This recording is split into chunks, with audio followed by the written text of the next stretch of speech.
but everybody has their path to God. And the simplest person can be a wali of God and close to God. That's the beauty of this, is that you shouldn't belittle these people because they don't have intellect. That's intellectual pride.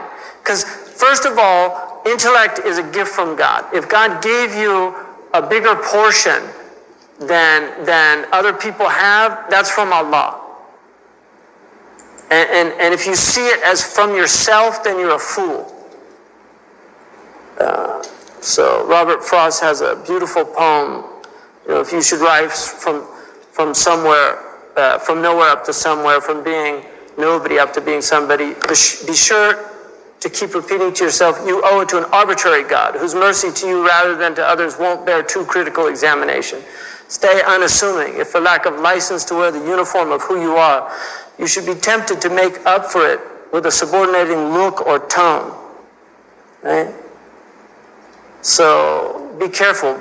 He's warning you about, if you have gifts or if you're put into positions of stature or power, be very careful, because it's that wheel of fortune.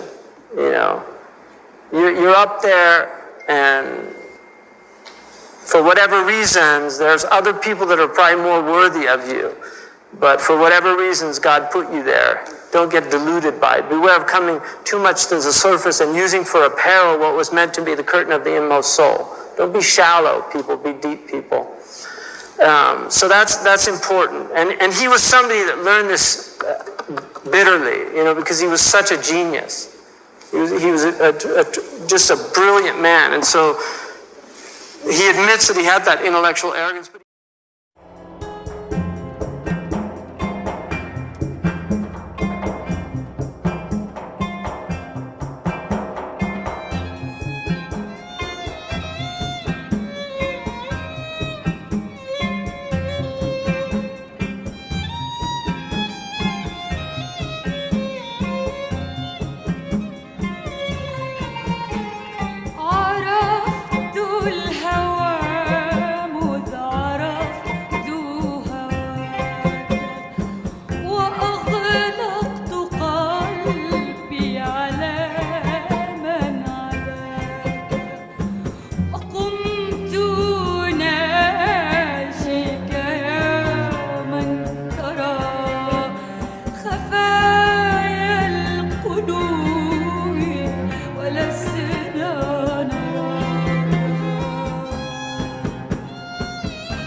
One of the great followers of the book and the sunnah of Allah, one of the people who had many miracles, Sayyid Ahmed al-Rifa'i, says in his book Al-Burhan al-Mu'ayyad, إذا رأيتم الرجل يطير في الهواء أو يمشي على الماء فلا تصدقوا به حتى تروا وقوفه عند حدود الله. If you see a man flying in the air or walking on water, don't think that he is a saint until you see how he responds to the divine commands of halal and haram. That is to say, the greatest miracle is not flying in the air or walking on water. The greatest miracle that Allah may give to any of His servants is being straight, upright, righteous, avoiding sins, doing obligations, following the sunnah of the Prophet ﷺ. If you want to see whether a man is saint or not, is really a friend of Allah or not, a wali or not, don't look for the abnormal. Look for the response to the Sharia.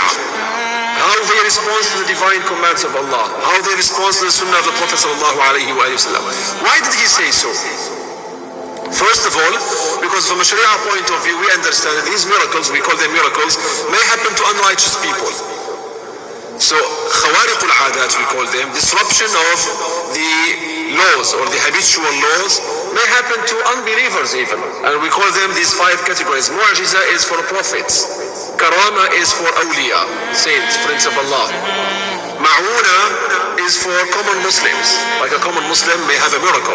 Allah subhanahu wa ta'ala is sustaining him, supporting him in his struggle to reach Al-Jannah, to keep and maintain on the straight path. And then we have istidraj. A miracle may happen to an unrighteous person. Allah subhanahu wa ta'ala is just establishing a proof against him. Look, I gave you everything. It's not proof that he is right. And then ihana is insult.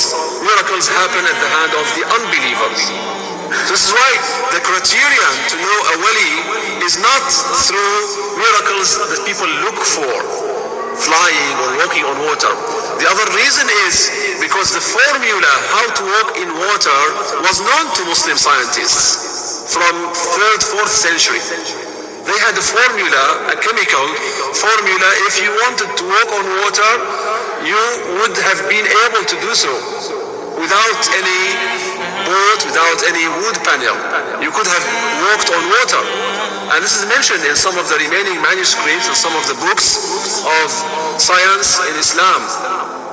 The West doesn't believe in this because they consider it more superstitious knowledge, built on what has been inherited from grandfathers and forefathers, not built on experiment.